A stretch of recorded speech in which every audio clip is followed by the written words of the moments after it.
저는 2주간에 걸쳐서 사도행전적 교회를 꿈꾸며 하면서 첫 시간과 두 번째 시간을 가졌습니다. 오늘 세 번째 시간을 가지면서 사도행전적 교회를 이렇게 세워갔으면 좋겠다 하는 말씀을 또 한번 드리려고 합니다. 제가 오늘 드리는 말씀을 생각하면서도 바로 교회는 저와 여러분이라는 사실을 잊지 마셔야 됩니다. 내가 교회다라는 사실을 잊지 않으면서 성산교회를 생각할 수 있어야 됩니다. 내가 어떤 마음가짐을 갖고 어떤 믿음의 태도를 갖고 사느냐, 그것이 바로 성산교회의 모습을 보여주고 있는 것이다 라는 것을 잊지 마시고요. 오늘 또 말씀을 함께 대할 수 있었으면 좋겠습니다. 첫 시간에는 특별히 그 사도행전에 나오는 예루살렘 교회가 태동을 하면서 무엇보다도 먼저 사도의 가르침을 받았다 하는 말씀을 드렸습니다. 사도의 가르침의 가장 중요한 핵심은 복음이었고, 복음은 바로 예수 그리스도를 가리키는 것이고, 그 예수 그리스도가 십자가에 못 박아 죽으셨다가 부활하심으로 인하여 하나님께서 주와 그리스도가 되게 하셨습니다. 그리스도라고 하는 것은 메시아고 바로 구원자라고 하는 것입니다. 그리고 예수님을 부활시킴으로 말미암아 하나님은 예수님을 하나님 나라의 왕과 통치자로 세워주셨습니다. 그래서 이제 예수님을 구주로 영접하게 되면 두 가지 중요한 역사가 나타나게 되죠. 첫 번째는 죄사함의 역사가 나타나게 됩니다. 인류에게 그 고통과 죽음이라고 하는 풀 수 없는 숙제의 문제를, 그 원인이 바로 죄에 있었는데 예수님께서 십자가에 못 박혀 죽으시고 부활하셔서 우리의 구원자가 되심으로 말미암아 죄의 문제를 해결시켜 주시는 겁니다. 그래서 죄사함의 역사가 예수님을 통하여 우리에게 주어지고, 또 하나는 돌이킴이라고 하는 회개의 은총이 우리에게 주어집니다. 내가 나를 주장하며 내가 주인이 되어져 살아갔던 인생을 이제는 청산하고 예수님이 나의 왕과 통치자가 되었기 때문에 그분의 통치와 다스림을 받는 이제 인생이요, 또 영원한 하늘나라를 소망 가운데 바라보며 살아갈 수 있는 그런 자세와 태도가 바뀌는 그러한 은총이 우리에게 주어지게 된다. 이렇게 예수님을 구주로 영접하면 죄사함과 회개의 역사가 나타남과 동시에 하나님께서 우리에게 아주 귀한 선물을 주십니다. 바로 그것이 성령 하나님이십니다. 그 성령 하나님이 오셔서 우리의 속사람을 변화시키시고, 보지 못하는 세계를 보게 해주시고, 믿지 못할 세계를 믿게 해주시고, 알지 못하는 영적인 세계를 알게 해주시는 그런 놀라운 역사가 우리 안에서 일어나게 되어지는 성령의 선물을 우리에게 주신다. 우리 모두가 이 성령의 선물을 받고 또 성령에 충만해서 하나님의 사람으로 살아가게 될 때 사도행전적 교회를 우리가 세워나갈 수 있다고 첫 시간에 말씀을 드렸습니다. 두 번째 시간에는 예루살렘 교회가 탄생해서 부흥하고 있는데 유대인들에 의해서 아주 예루살렘 교회가 큰 핍박을 받게 됩니다. 그래서 예수 믿는 그리스도인들이 어려움을 당하고 있게 되어지는데, 하나님께서 그 어려움 가운데 있는 예루살렘 교회를 그 고난 속에, 그 핍박 속에 그냥 하나님께서 내버려 두시면서 예수 믿는 그리스도인들은 예루살렘에서 더 이상 살 수가 없어서 동서남북으로 흩어지게 되어진다. 흩어지게 되어질 때는 그들이 갖고 있는 재물, 그들이 갖고 있는 그러한 토지, 재산, 그리고 가족들과의 관계, 이런 부분들이 전부 어려움 속에 빠지게 되어지는 문제가 주어지게 되어집니다. 그래도 하나님은 그 핍박을 허락하시게 됐다는 거죠. 이유는 뭐냐면 바로 유대 그리스도인들, 예루살렘 교회 교인들이 복음이라고 하는 것이 자신들의 전유물이지 이방인들에게까지는 복음이 전해진다고 하는 것을 인정하지 않던 그들의 고정관념과 선입견과 편견을 하나님께서 깨트리셔서 그들로 하여금 땅끝까지 복음을 증거하게 하기 위하여 그들이 살아가는 삶의 터전을 흔들어 놓는 그러한 유대인들의 핍박 앞에서도 하나님은 더 중요하게 여기셨던 것은 바로 복음이 증거되어지는 거고, 또 복음이 땅끝까지 증거되어지는 것이 더 중요한 가치이기에 예루살렘 교회에 살고 있었던 믿음의 식구들의 그 삶의 자리가 정말 어려움 가운데 빠졌음에도 불구하고 복음이 증거되도록 하기 위하여 그들을 흩으셨다. 예루살렘 교회 교인들이 사도들 외에는 전부 동서남북으로 흩어지면서 원망과 불평을 한 것이 아니라 하나님의 뜻을 깨닫고 그들이 가는 곳마다 복음을 전하는 역사가 있게 되어졌다고 성경은 우리에게 말해주고 있습니다. 그래서 지난 시간에 우리가 사도행전적 교회를 꿈꾸는 교인들이 되려면 우리의 가치관이 하나님의 관심에 있어야 된다. 하나님의 관심이 바로 내 관심이 돼야 되고, 하나님이 정말 중요하게 여기는 것이 저와 여러분의 중요함이 되어져야 된다. 먼저 그의 나라와 의를 구하라, 그러면 이 모든 것을 더하신다는 말씀도 또한 우리 믿음의 식구들에게 인용을 하면서 하나님의 관심, 바로 영혼 구원을 하고 복음 증거하는 일이 우리가 이 땅에 사는 날 동안에 그 어떤 것보다 중요한 것이다. 그것이 우선순위가 돼줘야 된다 하는 말씀을 지난 시간에 드렸습니다.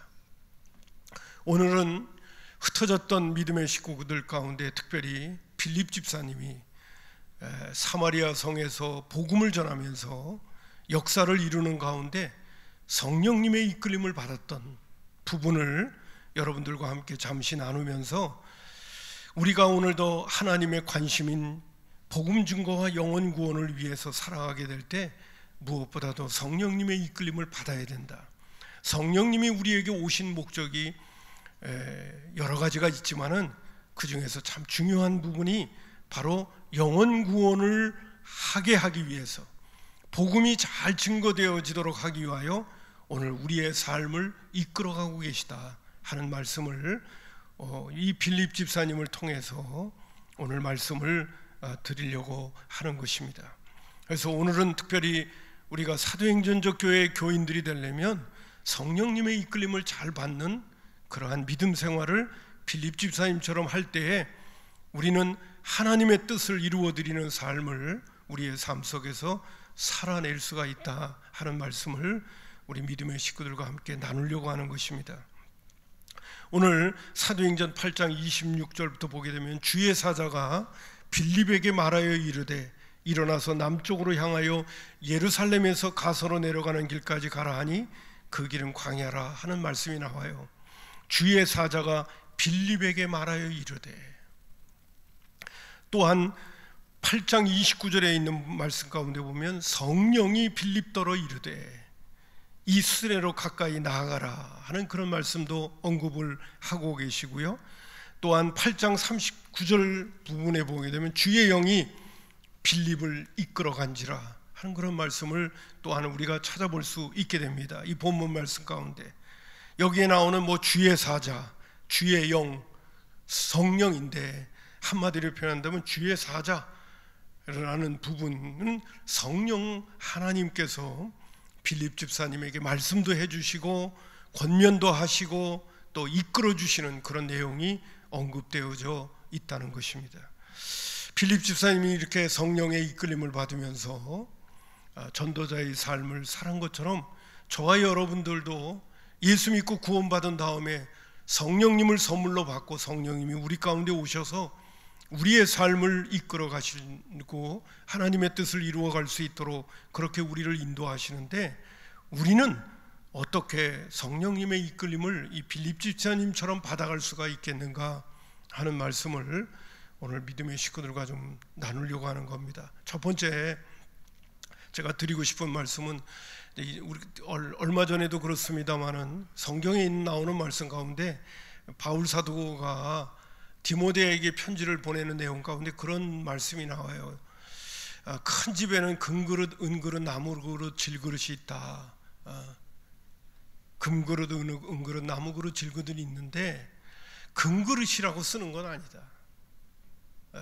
또 은그릇이라고 아주 비싼 값어치가 나가는 것이라고 쓰여지는 것이 절대 아니고, 어떤 그릇이 쓰여지느냐, 나무그릇과 질그릇과 같이 연약한 그릇이라 하더라도 깨끗한 그릇이 쓰여진다. 그런 말씀을 언급해 주고 계시는 것을 보게 되어집니다. 오늘 우리가 성령님의 이끌림을 받으면서 하나님 앞에 쓰임받는 그릇들이 되려면 정말 중요한 것이 있습니다. 그것은 우리가 깨끗한 그릇이 되어야 된다는 거예요.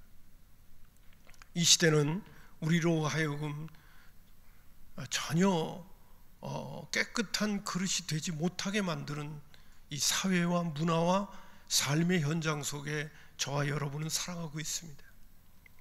그렇기 때문에 이 시대에 어느 시대도 그렇긴 했습니다마는 특별히 이 시대는 더더욱 우리가 깨끗한 그릇이 돼야 성령의 이끌림도 받을 수 있고, 그리고 하나님의 그릇으로 쓰임받을 수 있다는 이 사실을 우리 모두가 먼저는 좀 잊지 않았으면 좋겠어요. 경건함이라고 하는 거, 하나님을 경외한다는 거, 이거를 정말 중요하게 생각할 수 있어야 하나님은 나를 들어서 사용하신다는 겁니다. 그냥 세상에 힘들고 어렵지만은 세상에 그냥 파묻혀서 세상이 살아가는 방법대로 그냥 물 흐르듯이 이렇게 살아가게 되면 절대로 성령님의 이끌림을 받을 수 없고, 주님이 우리를 쓰실 수 있는 그릇이 전혀 될 수가 없다는 것이죠.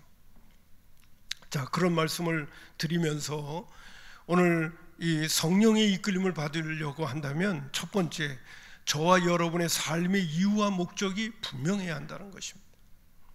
여러분, 저와 여러분은 누구입니까?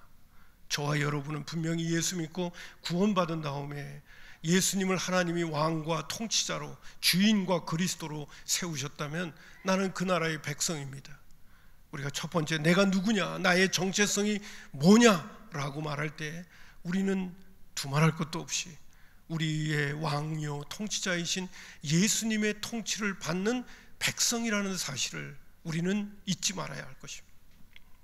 어떤 삶의 정황 속에 우리가 지금 살아가고 있다 하더라도 나는 주님의 통치를 받아야 돼. 왜? 그 나라의 백성이니까요. 우리는 세상의 통치를 받는 게 아닙니다. 대한민국에 살고 있음에도 불구하고 우리는 대한민국의 통치를 받는 게 아닙니다. 우리는 궁극적으로 하나님 나라의 왕의 통치를 받아야 돼요. 이 부분을 잊지 마시고요. 그렇기 때문에 우리는 무엇에 관심을 갖고 살아가야 되느냐? 하나님의 관심, 우리 예수님의 관심에 우리의 초점을 맞춰서 살아가야 되는 거죠. 우리 하나님도 그렇고 우리 예수님도 그렇고 그분의 관심이 영혼 구원과 복음 증거에 있다는 것을 우리가 그냥 상식적으로라도 지금 알게 된다면, 그분이 우리를 통치해 가실 때 어디에다가 관심을 갖고 우리를 다스려 가시고 우리를 이끌어 가시는가 하는 부분에 대한 분명한 우리의 태도가 오늘도 저와 여러분에게 있어야 된다는 거죠. 한 주간 동안도 우리가 바쁘게 일터에서 또 나름대로 가정에서 또 맡겨진 어떤 역할과 사명을 위하여 열심히 살아가고 있습니다. 그러나 그 살아가는 삶의 목적과 이유가 바로 하나님의 관심에 있어야 된다는 거예요. 다시 말씀드려서 그 나라와 그 의에 있어야 되고, 내가 오늘 왜 먹지? 내가 오늘 왜 이렇게 수고하지? 내가 왜 이렇게 돈을 벌고 있지? 그 돈을 버는 목적이 바로 영혼을 구원하고 복음을 증거하기 위한 것임을 우리 모두가 잊으면 안 됩니다. 이 초점을 잊으면 안 됩니다. 우리가 나름대로 지금 당장 눈앞에 보이는 현실을 바라볼 적에는 지금 주님이 우리를 인도해 가시려고 하는 것을 우리가 순간순간 잃어버릴 수가 있어요. 그러나 조금 우리가 되돌아보면서 내가 왜 이렇게 살아가고 있는가, 무엇 때문에 내가 이렇게 돈을 벌고 있는가 라고 할 때도 바로 하나님의 관심, 하나님이 기대하시고 하나님이 기뻐하시는 것을 위해서 내가 이것을 하고 있다는 걸 분명한 결론을 저와 여러분은 내리면서 오늘을 살아가야 된다는 것입니다. 이 부분이 우리의 마음의 중심에 자리 잡지 못하면 성령의 이끌림을 받을 수가 없습니다. 왜? 성령님께서 우리를 이끌어 가실 적에는 하나님의 관심이라고 하는 그러한 뼈대를 가지고 우리를 인도하시기 때문에 그런 거예요. 근데 그 뼈대를 내가 놓치고 성령의 인도를 받는다? 그거는 시작부터가 모순인 것입니다. 그러므로 우리가 성령의 인도를 잘 받는 하나님의 사람이 되려면 내가 살아가는 이유와 목적이 분명해져야 되고, 내가 주님의 통치를 받는 하나님의 백성으로 내가 오늘을 살아가고 있다라고 하는 이 정체성이 저와 여러분에게 분명히 있어야 됩니다. 무엇을 하든지 간에, 어떤 것을 하든지 간에 그 귀결점을 어디다 둬야 되느냐? 하나님의 관심인 영혼 구원과 복음 증거에다가 둬야 되는 거예요.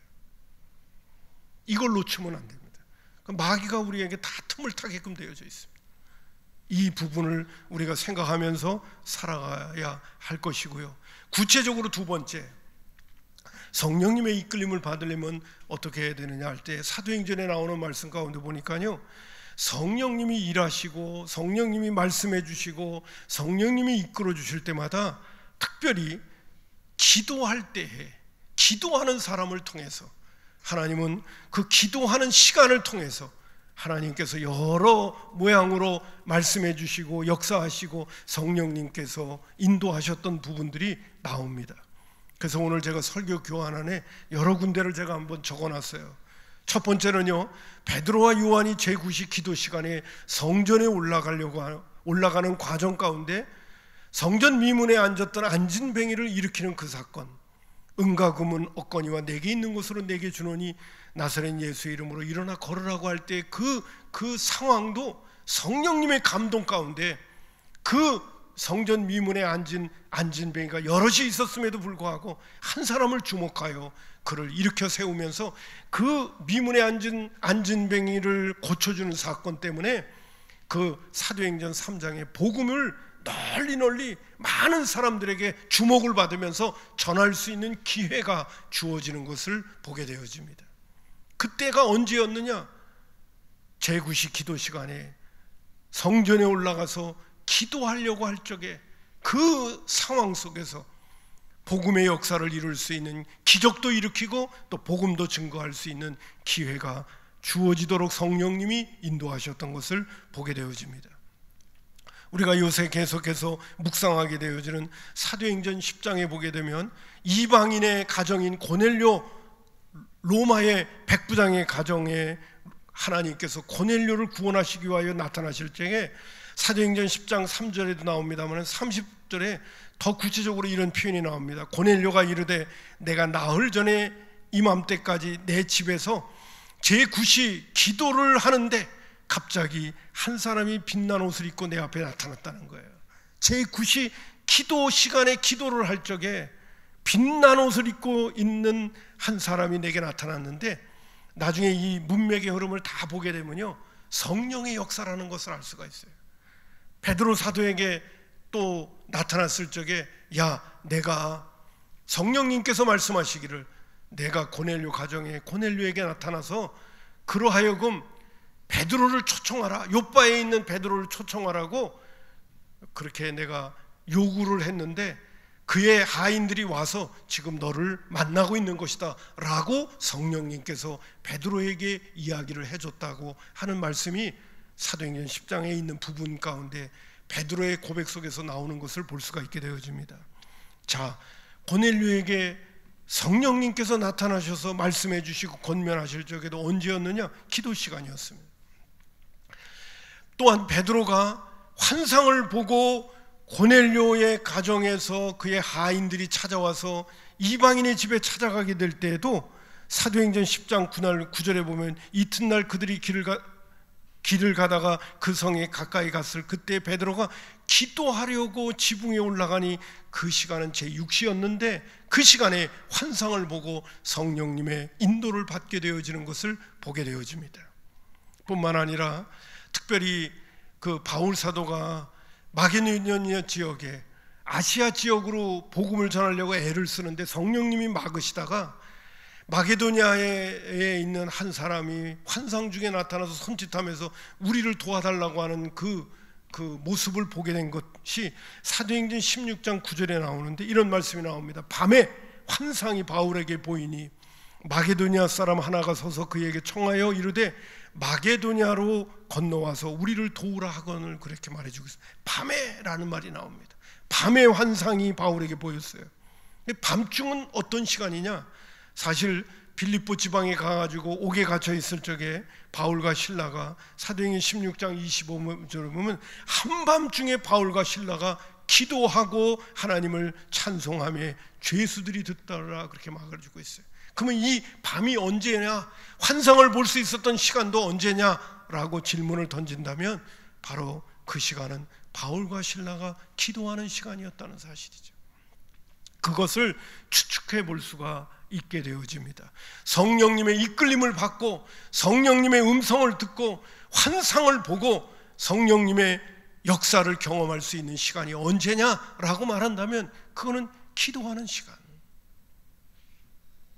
또 기도하는 사람을 통해서 하나님께서 일하시고 역사하고 성령님께서 이끌어 주시는 그러한 은혜가 나타나게 되어진다는 것입니다. 사실 사도행전 16장 13절에 보더라도 마게도니아 첫 성인 빌립보성에 갔을 적에 바울의 일행들이 안식일에 우리가 기도할 곳이 있을까 하여 문 밖에 강가에 나가 거기 앉았다고 말해주고 있습니다. 기도할 곳이 있는가 찾는 그런 시간에 강가에 갔다가 그곳에서 여자들을 만나게 되어지는데, 그 여자들을 만나는 가운데 특별히 루디아, 자주장사 루디아에게 복음을 전할 수 있는 성령님의 역사가 나타나게 되어졌던 장면을 우리는 또 볼 수가 있게 됩니다. 이때도 언제냐? 기도할 곳을 찾고 기도의 시간을 가지러 나가려고 하는 그곳에서 성령님께서 역사하시고 일하시는 그러한 은혜를 바울의 일행이 경험하게 되어지는 것을 볼 수가 있게 되어집니다. 여러분, 오늘 저는 여러분에게 말씀을 드립니다. 저와 여러분의 삶의 목적은 어디에 있는 것입니까? 오늘 말씀을 드린다면 저와 여러분의 삶의 목적은 하나님의 관심에 있는 겁니다. 그리고 그 관심은 영혼 구원하고 복음을 증거하는 것입니다. 오늘 이 시대는 끊임없이 물질주의의 시대이기 때문에 저와 여러분을 하여금 끊임없이 삶의 목적과 이유를 물질에다가 저와 여러분의 마음을 다 빼앗기게 만드는 그런 시대 속에 살아가고 있습니다. 그러나 저와 여러분은 잊지 말아야 됩니다.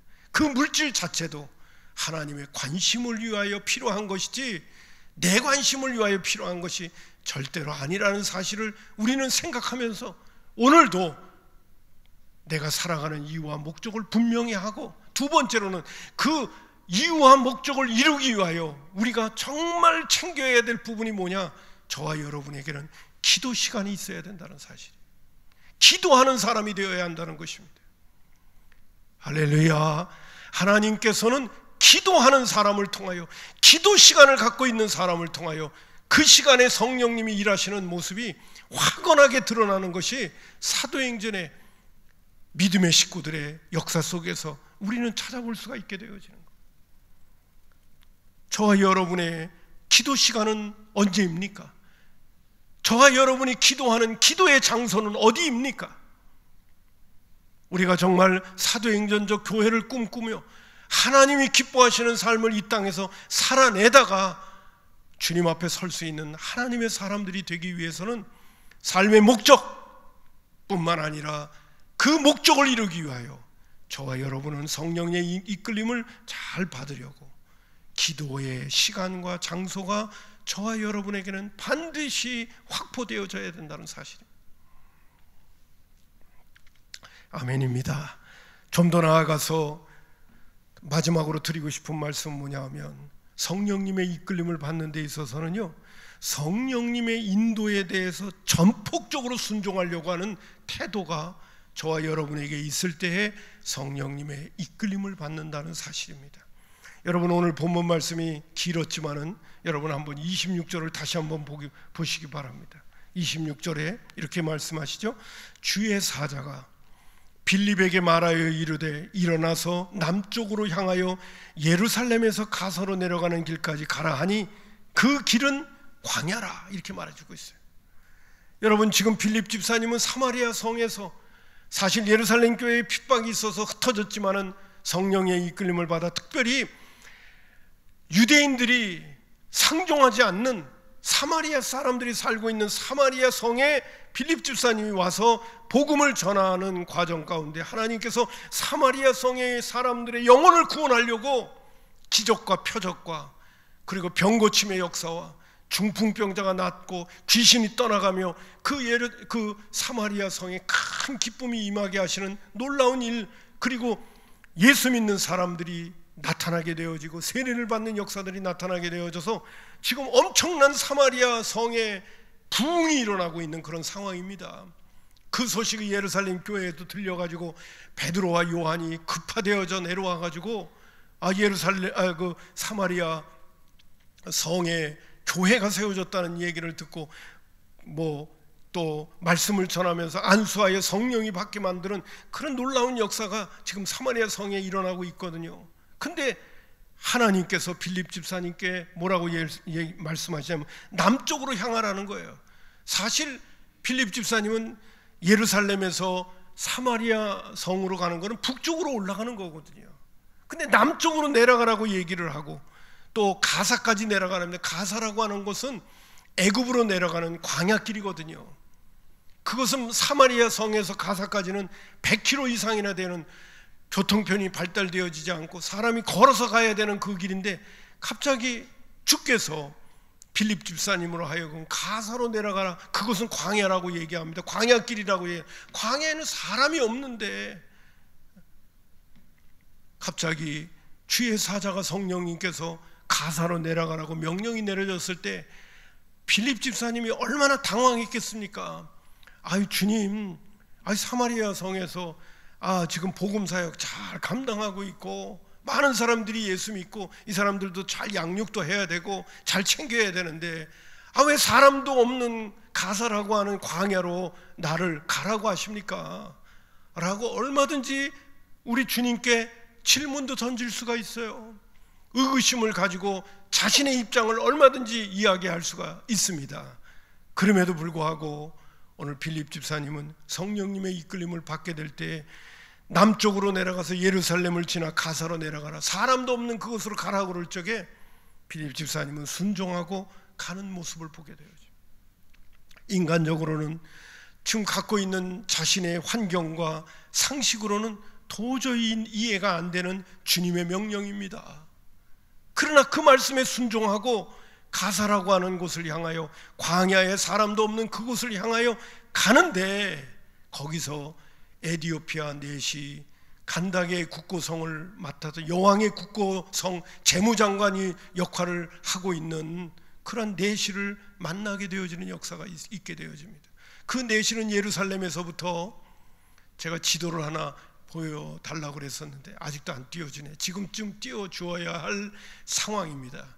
저게 너무 작아서 제가 크게 중심 부분을 좀 크게 해달라고 그랬는데, 자 그냥 참고로만 봐주시기 바랍니다. 예루살렘까지 와가지고 에디오피아라는 것은 남쪽에 있는 아프리카 지역이거든요. 근데 예루살렘까지 와서 하나님 앞에 예배를 드리다가 지금 내려가고 있는 사람입니다. 여러분 오늘 성경 구절 27절 보면, 일어나 가서 보니 에디오피아 사람 곧 에디오피아 여왕 간다게의 모든 국고를 맡은 관리인 넷이가 예배하러 예루살렘에 왔다가 돌아가는데 수레를 타고 선지자 이사야의 글을 읽고 있는 그 넷이를 이 빌립 집사님이 만나게 되는 거예요. 거기 29절에 보면 성령이 빌립보로 그 수레에 가까이 가라고 그렇게 감동을 주시고, 그 감동에 따라서 수레에 가까이 갔더니만 이 에디오피아 넷이가 이사야서 53장 고난받는 예수님의 그런 고난에 대한 그 성경 구절을 그때 읽고 있는 거예요. 그 찬스도 기가 막힌 찬스입니다. 그 찬스 때 질문을 던지죠. 이 성경을 읽고 있는데 깨닫습니까? 라고 물으니까 알려주는 사람이 없어서 깨닫지 못하고 있습니다. 그럴 때 그 성경의 내용이 바로 뭐냐 하면 예수님이 십자가에 못 박혀 죽는 장면이거든요. 그걸 이사야 선지자 이사야서 53장 7절과 8절에 있는 말씀 그때 그 시점에 읽고 있는 거예요. 그래서 여러분 36절에 보면 빌립이 입을 열어 이 글에서 시작하여 예수를 가르쳐 복음을 전하게 되어진 거예요. 그 고난받는 분이 바로 얼마 전에 십자가에 못 박혀 죽으셨다가 부활하신 예수님이십니까? 그렇다면 나도 세례를 받기를 원합니다.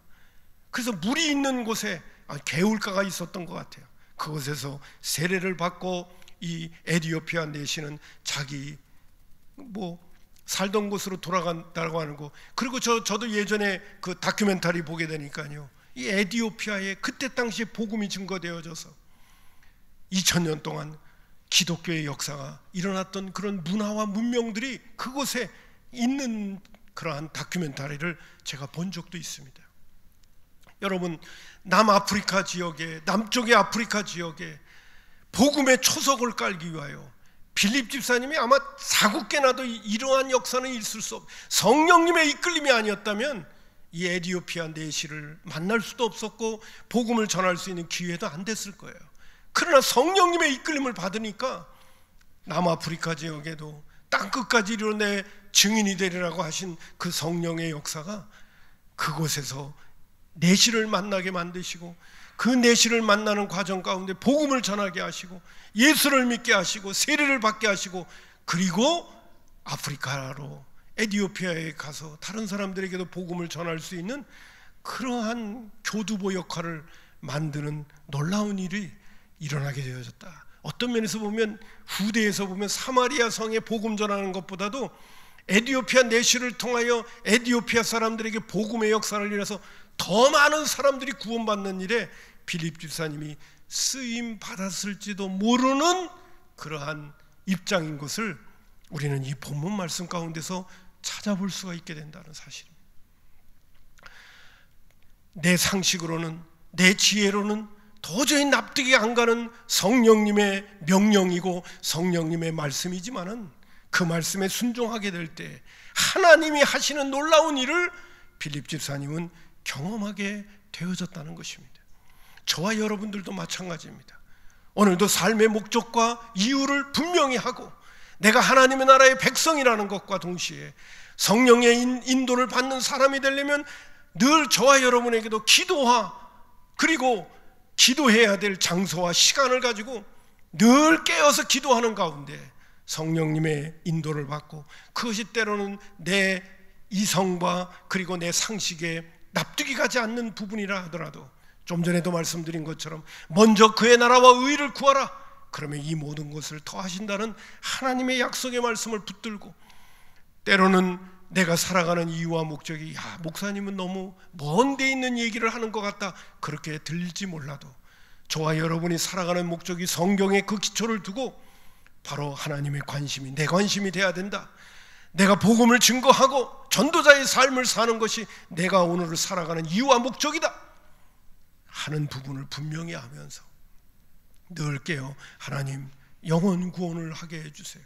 전도자의 삶을 부끄럽지 않게 살아갈 수 있도록 은혜를 베풀어 달라고 늘 기도하면서 주님이 나에게 지혜를 주시는 대로, 나에게 깨닫는 마음을 주시는 대로 여러분 순종하고 나아가게 될 때 하나님께서 우리를 통하여 일하시는 놀라운 은혜들을 경험하게 될 줄로 믿습니다.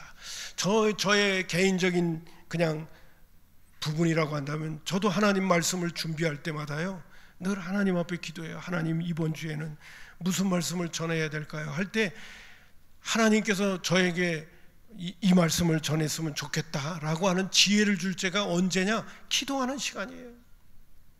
하나님 앞에 기도하면서 하나님, 이번 주에는 어떤 말씀을 전해야 할까요? 어떤 말씀을 우리 믿음의 식구들과 함께 나눠야 될까요? 그럴 때 언제냐? 그러면 하나님이 나에게 말씀을 주시고 이런 말씀을 전했으면 좋겠다라고 하시는 감동을 주실 때가 거의 언제냐? 기도 시간이에요. 어떤 때는 말씀에 줄이 잡히지 않을 때가 있어요. 그래도 예전에는 걱정이 많이 됐어요. 어쩌나 그랬어요. 근데 지금은 걱정을 안 합니다. 왜? 하나님 앞에 기도하면 하나님이 주시는 거를 여러 차례 경험을 했으니까요. 그래서 지금은 좀 힘들고 그러면 엎드려서 하나님 앞에 기도해야지. 그리고 하나님 앞에 기도하면 하나님이 주시고요. 또 지난 주간에는 그런 부분도 저한테는 또 아이고 시간이 너무 많이 갔네. 지난 시간에는요, 이제 월요일부터 수요일까지 출타했잖아요. 했다가 너무 피곤하더라고요. 그러나 수요일 날 저녁 때 우리 또 주역 전사님이 수요 저녁 예배를 인도하는데 몇 사람 나오지는 않습니다. 그러나 그 시간에 나와서 하나님 앞에 예배를 드리는데 그 예배 시간도 참 하나님께서 우리의 영적인 부분을요 다시 한번 이렇게 소생시키는 시간이에요. 여러분, 예배 시간이 그래서 소중한 것 같아요. 매일 똑같이 드려지는 예배 같은데도요, 그 예배 시간을 통하여 성령님이 내 안에서 일하시는 거예요. 다시 한번 영적인 그런 그 부흥을 내 마음속에 이렇게 가져다 주시는 것을 또 경험하면서 그래서 예배 시간이 참 소중하구나, 이런 생각을 또 한번 가져볼 수 있는 그러한 경험을 지난주 수요일 날 또 하기도 했습니다. 아무쪼록 여러분, 성령님의 이끌림을 잘 받는 오늘 강조의 말씀은 특별히 삶의 목적과 그리고 기도 시간 소중하게 여기시면서, 또 주님이 나에게 말씀하실 때는요, 때는 이해가 안 가더라도 순종하셔서 하나님이 일하시는 놀라운 은혜들을 경험해 가기를 주님의 이름으로 축복합니다. 기도하겠습니다. 고마우신 아버지 하나님, 사도행전적 교회를 꿈꾸며